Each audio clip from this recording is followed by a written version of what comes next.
भाई वो तो देखिए अंधभक्ति वाली बात हो गई है कि नून रोटी खाएंगे लेकिन मोदी को जता। ये लोग निश्चित तौर पे मानसिक गुलाम है। बीजेपी और आरएसएस द्वारा फैलाई जा रही है आपसी सद्भाव को खराब करने की, देश को जाति और धर्म में बांटने की, देश को काले गोरे में बांटने की, देश को गरीब और अमीर में बांटने की। जैसे कि देश 99 साल की लीज पे है और 2046 के बाद फिर से गुलाम हो जाएगा, तो आप सोचिए उसकी मनोदशा क्या होगी। हमारे समाज में प्यार फैलाना मुश्किल काम है लेकिन नफरत और घृणा फैलाना बहुत आसान काम है। ये अंग्रेजों के एजेंट हैं, अंग्रेजों वाली पॉलिसी को ही लगाना चाह रहे हैं। यूएस और यूके में भी जो कृषि कानून है वो लगा है और वहाँ किसानी खत्म हो गई। देश में ये पुराना माहौल शुरू करना चाह रहे हैं, जैसे मनवादी व्यवस्था या साम्यवादी व्यवस्था या जो राजशाही थी ना, राजशाही को लाना चाह रहे हैं। और जितने भी संस्थान हैं इन सारे संस्थानों को ये बेचना चाह रहे हैं और ये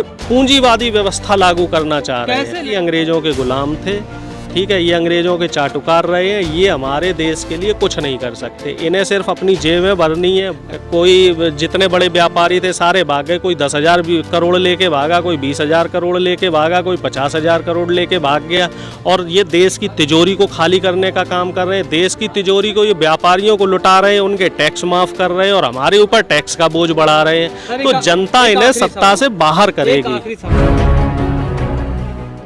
भाई वो तो देखिए अंधभक्ति वाली बात हो गई है कि नून रोटी खाएंगे लेकिन मोदी को जता। ये लोग निश्चित तौर पे मानसिक गुलाम है। ये लोग मानसिक रूप से विक्षिप्त हो चुके हैं और इस देश में दो तरह की विचारधाराएं पनपी हैं पिछले 7 साल में, जबकि 2014 से पहले देश में एक ही तरह की विचारधारा थी, जियो और जीने दो वाली विचारधारा, आपसी मन प्रेम की विचारधारा, आपसी सद्भाव की विचारधारा। और इस समय देश में दो तरह की जो एक हम कहते हैं ना विचारधाराएं चल रही हैं। पहली विचारधारा ये है जो सभी धर्मों को और सभी जाति के लोगों को एक नज़र से देखने वाली है, और दूसरी जो विचारधारा है वो बीजेपी और आरएसएस द्वारा फैलाई जा रही है आपसी सद्भाव को खराब करने की, देश को जाति और धर्म में बांटने की, देश को काले गोरे में बांटने की, देश को गरीब और अमीर में बांटने की। जैसे मोदी जी का बयान भी अभी आया है कि जो कृषि बिल है वो छोटे किसानों के लिए ठीक है, बड़े किसानों के लिए ठीक नहीं है। अब इसमें ये बताइए, अगर कृषि बिल हमें आप एमएसपी नहीं देंगे किसानों को तो वो तो छोटे किसानों के लिए भी ख़राब है और बड़े किसानों के लिए भी ख़राब है। अनलिमिटेड जो स्टोरेज का कानून है वो दोनों किसानों के लिए ख़राब है। तो सरकार हमेशा, जो बीजेपी आरएसएस के लोग हैं, ये हमेशा देश को भ्रम में डालने का काम करते हैं। ये नहीं चाहते कि देश के जो आम जनता है इन तक सच पहुँचे, और इसी सच को छुपाने के लिए ये जैसे रुचि पाठक जैसी पढ़ी लिखी युवती ने जो बयान दिया है कि देश 99 साल की लीज पे है, तो मुझे तो उनकी सोच पे हंसी आती है कि उनकी मनोदशा कैसी होगी। एक पढ़ी लिखी युवती या पढ़ा लिखा युवा जो कह रहा है कि देश 99 साल की लीज पे है और 2046 के बाद फिर से गुलाम हो जाएगा, तो आप सोचिए उसकी मनोदशा क्या होगी। ये एक तरीके से स्लीपर सेल की तरह काम कर रहे हैं। सर, क्या लगता है कि आरएसएस अपनी इन तमाम विचारधाराओं को जिस तरह से लोगों के सामने परोसने का काम कर रही है, क्या वो सफल हो पा रही है? क्या काफ़ी हद तक सफल है। देखिए, एक चीज़ मैं आपको बताऊं, हमारे समाज में प्यार फैलाना मुश्किल काम है लेकिन नफ़रत और घृणा फैलाना बहुत आसान काम है। तो बीजेपी और आरएसएस के लोग समाज में घृणा फैलाने का काम कर रहे हैं और इस विचारधारा को भी देश में आना जरूरी था, नहीं तो हम अच्छे और बुरे में फ़र्क कैसे करते। मैं किसी और पार्टी का प्रवक्ता नहीं हूँ, नहीं तो लोग कैसे जानते कि कांग्रेस ने हमारे लिए सही किया था या तीसरे मोर्चे की जो सरकार आई थी उसने हमारे लिए सही किया था या गलत किया था। अब ये 10 साल में 2024 तक भारतीय जनता पार्टी सेंटर में रहेगी, निश्चित तौर पे फ़र्क समझने में आ रहा है। आप ये बताइए, डीजल पेट्रोल की कीमत इस समय आसमान छू रही है और अभी ये भी बता रहे हैं कि 150 रुपये तक पेट्रोल जाएगा, तो निश्चित तौर पर आम आदमी इस चीज को समझ रहा है। और आप देख लीजिए जितनी भी सरकारी संस्थाएं ये इन सब का निजीकरण किया जा रहा है, तो इससे किसे लाभ हो रहा है? इससे सिर्फ व्यापारियों को लाभ हो रहा है।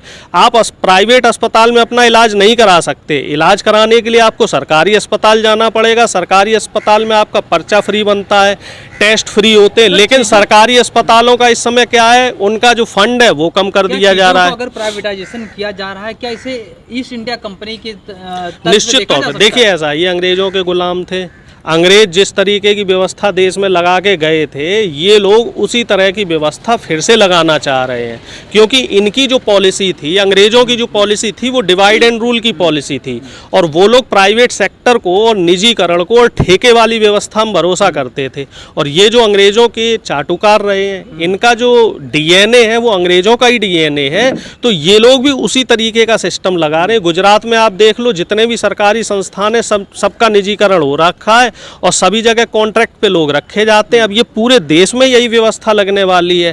धीरे धीरे सभी संस्थानों का ये निजी हाथों में दे देंगे चलाने के लिए, और निजीकरण में क्या होगा कि लोगों को ये कॉन्ट्रैक्ट पे रखेंगे, ना तो किसी को पीएफ मिलेगा, ना किसी को मेडिकल इंश्योरेंस मिलेगा, ना किसी को फंड मिलेगा किसी तरीके का।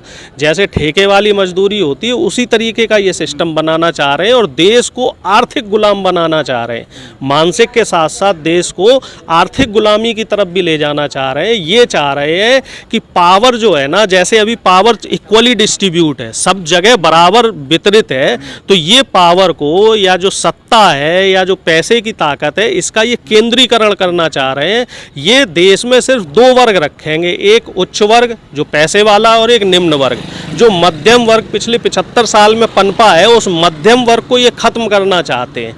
देश में अशिक्षा फैलाना चाह रहे हैं, देश में जागरूकता जो बढ़ रही थी, देश की अवेयरनेस जो बढ़ रही थी, उसको कम करने का काम कर रहे हैं। देश में ये पुराना माहौल शुरू करना चाह रहे हैं, जैसे मनुवादी व्यवस्था या साम्यवादी व्यवस्था या प्रजा जो राजशाही थी ना, राजशाही को लाना चाह रहे हैं। कहीं ऐसा तो नहीं जो अंग्रेजों ने इस देश में जो करना चाहते थे, जो नहीं कर पाए, उनको यहाँ ये तो अंग्रेजों के एजेंट है, ये अंग्रेजों के एजेंट है, ये वही काम करना चाह रहे हैं। मैं आपको फिर वही बता रहा हूँ कि ये अंग्रेजों के एजेंट हैं, अंग्रेजों वाली पॉलिसी को ही लगाना चाह रहे हैं। यूएस और यूके में भी जो कृषि कानून है वो लगा है और वहाँ किसानी खत्म हो गई। अब वहाँ सिर्फ 2% 3% किसान बचा हुआ है। इसी तरीके से यहाँ ये कृषि कानून लगा के यहाँ भी किसानी खत्म करना चाह रहे हैं।